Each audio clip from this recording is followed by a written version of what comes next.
안녕하세요. 저는 50대 초반의 여자입니다. 익명으로 제 이야기가 소개된다는 말을 듣고 어렵게 사연을 보내게 되었습니다. 저는 남편과 30대 중반에 결혼했습니다. 요즘은 워낙 30대 넘어서 결혼한 사람들이 많은데 저 때만 해도 늦은 결혼이었거든요.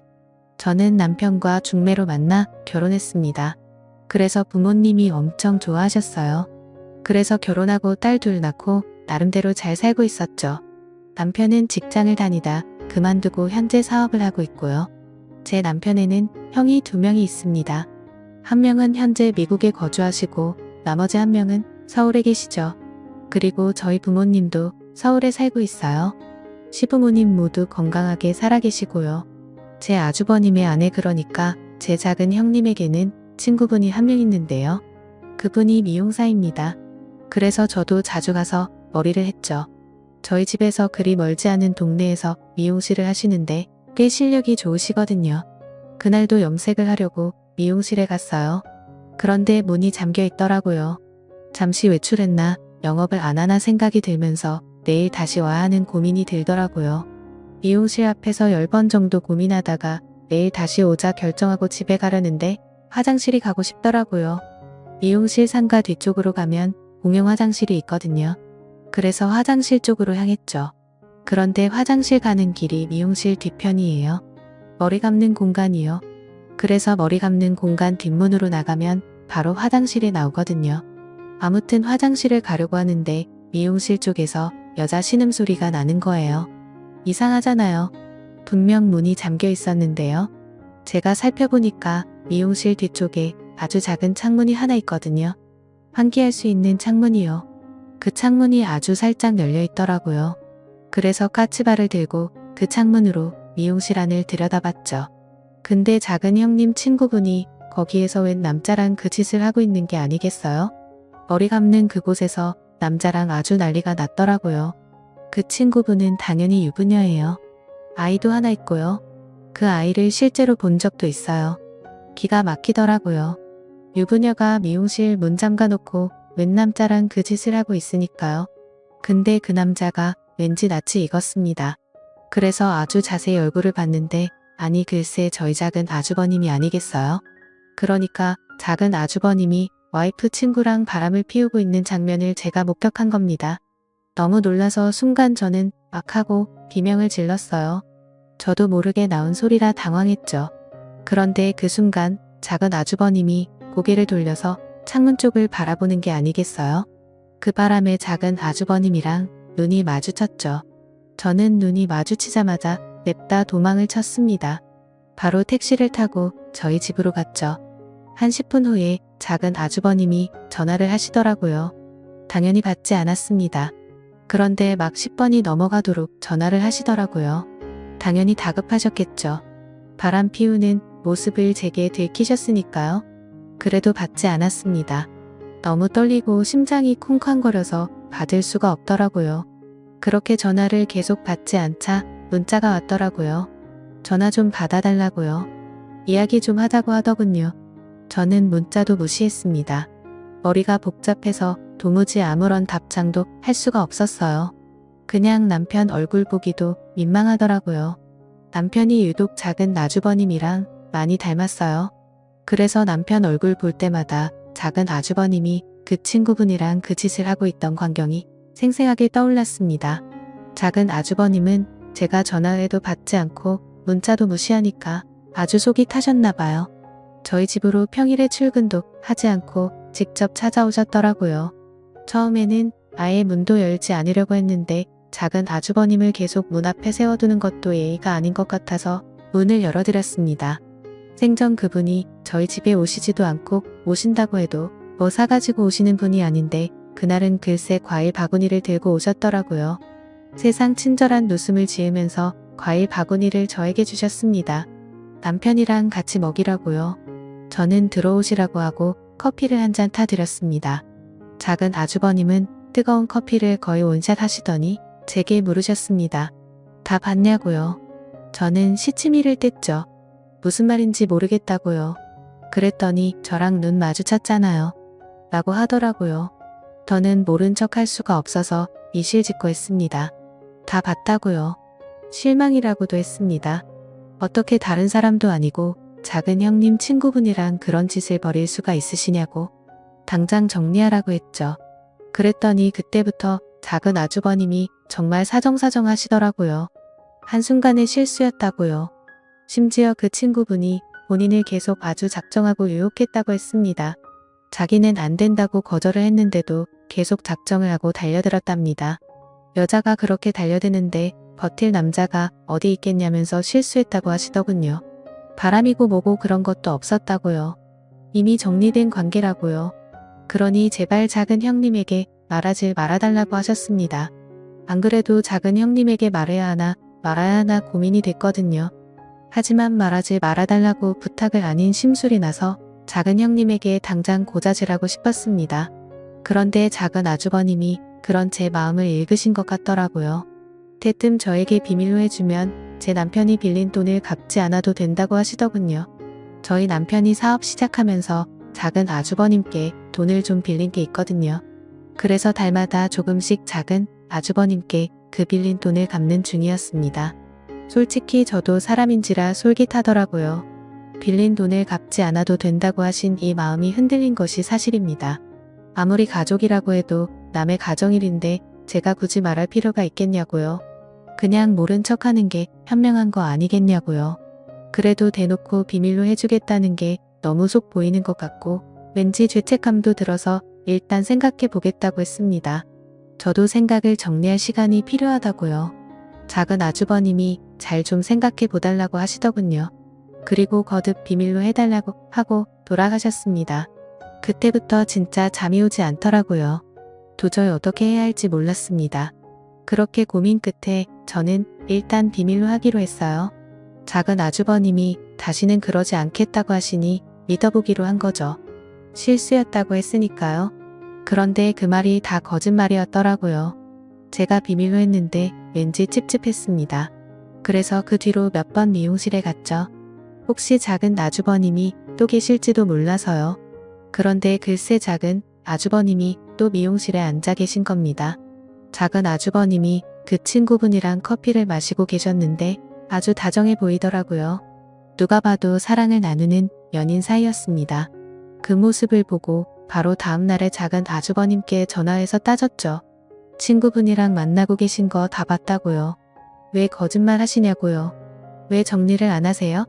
그랬더니 아주버님은 정리를 하려고 했는데 그 친구분이 자기랑 헤어지면 죽겠다고 했답니다. 그래서 도저히 정리할 수가 없었대요. 그런데 시간을 주면 반드시 정리하겠다고 하시더군요. 그때부터 왠지 저도 모르게 작은 아주버님이랑 공범이 된 것만 같아서 죄책감 때문에 남편 얼굴도 잘 볼 수가 없었어요. 그래서 고민하다가 그 친구분을 찾아갔습니다. 그리고 아주 잘 타일렀어요. 작은 형님을 생각해서라도 이러시면 안 된다고요. 제발 작은 아주버님이랑 정리하시라고요. 그래도 저는 그분이 나름 교양이 있고 생각이 있는 분이라고 생각했거든요. 그런데 이제 보니 제가 사람을 잘못 본 거더라고요.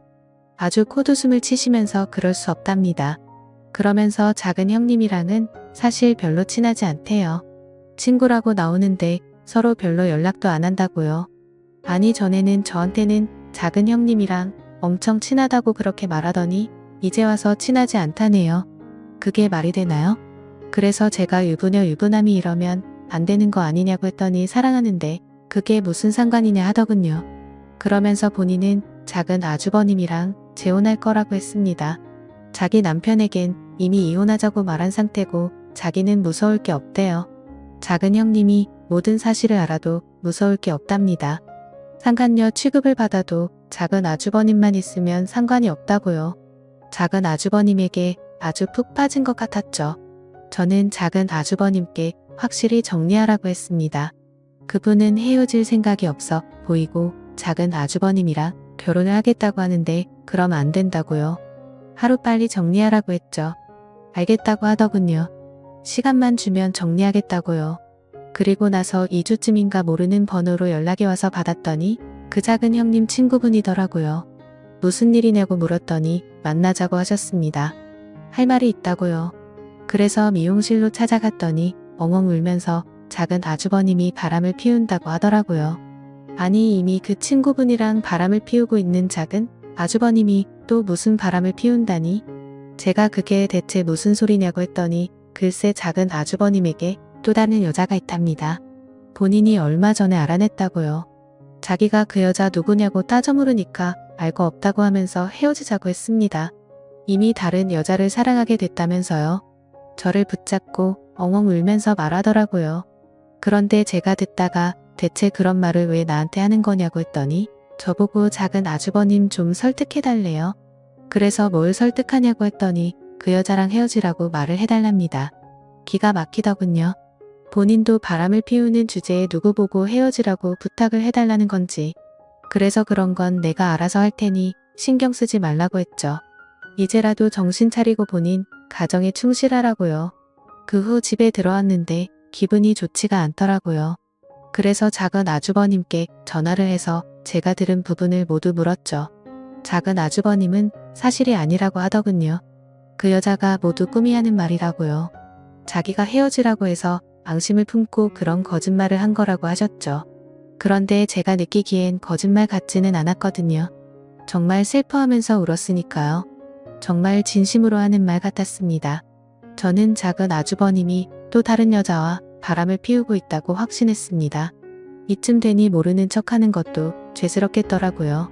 그래서 남편에게 모두 말했습니다. 그동안 있었던 일을 전부 말했어요. 당연히 남편은 화를 냈죠. 왜 이제야 말하는 거냐고 엄청 뭐라고 했습니다. 저보고 그 돈 안 갚아도 된다고 해서 흔들린 거냐고요. 솔직하게 말했죠. 흔들렸다고. 그래도 이제라도 정신 차리고 사실을 말하는 거라고요. 남편이 작은 아주버님께 전화를 해서 정말 엄청나게 뭐라고 하더라고요. 서로 고성이 오고 갔습니다.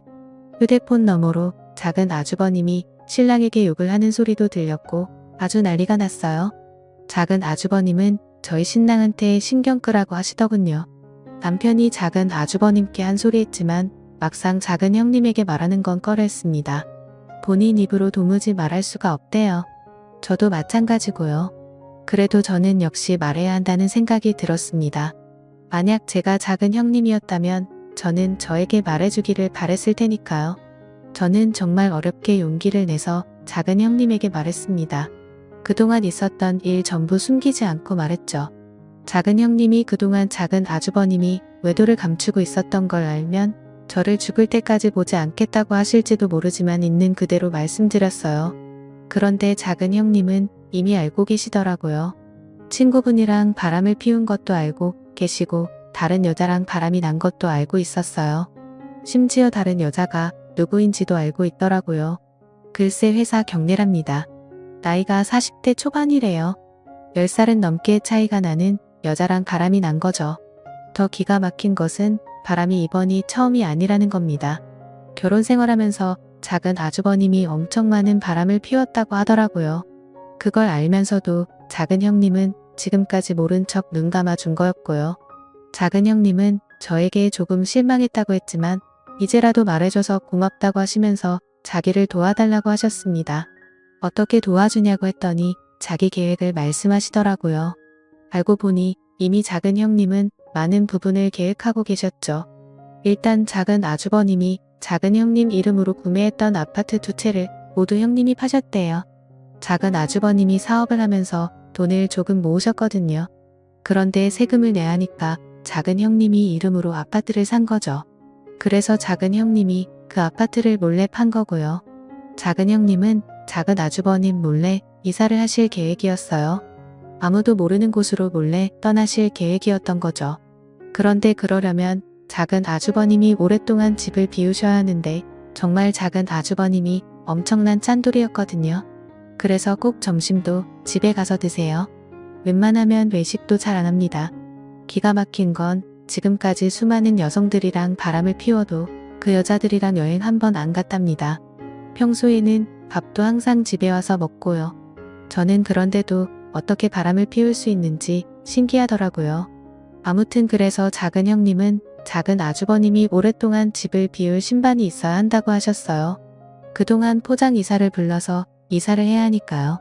엄청난 계획을 저보고 도와달라고 하시더군요. 도와주면 지금까지 침묵했던 부분을 모두 용서해주겠다고 하시면서요. 고민이 많이 되었습니다. 나중에 일을 제가 도와준 걸 작은 아주버님이 알게 되면 큰일이잖아요. 그런데 다른 한편으론 작은 형님을 도와드리고 싶더라고요. 같은 여자여서 도와드리고 싶었습니다. 그래서 남편 모르게 작은 형님을 도와드리려고 고민을 하다 남편을 이용했어요. 낚시를 좋아하거든요.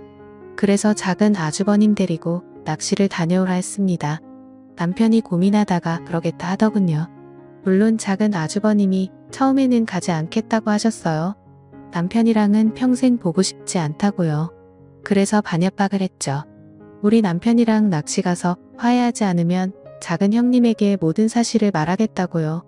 그렇게 말하는데 안 갈 수가 있나요? 가겠다고 하더라고요. 그래서 아무것도 모르는 남편은 작은 아주버님을 데리고 낚시를 갔습니다. 작은 아주버님이 저희 남편이랑 1박 2일로 낚시를 하는 사이 작은 형님은 이사를 했습니다. 포장 이사를 불러서 이사를 했죠. 아무도 모르는 곳으로요. 심지어 저에게도 알려주시지 않았어요. 나중에 어른이 되면 자리를 잡고 나면 알려주겠다고 하셨죠. 그렇게 작은 형님은 떠나셨습니다. 당연히 집안이 뒤집어졌죠. 작은 아주버님 입장에서는 얼마나 황당했겠어요.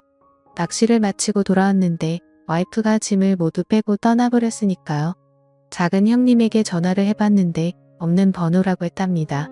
정말 증발해버린 거죠. 작은 아주버님이 저에게 전화해서 엄청 난리를 피우셨어요.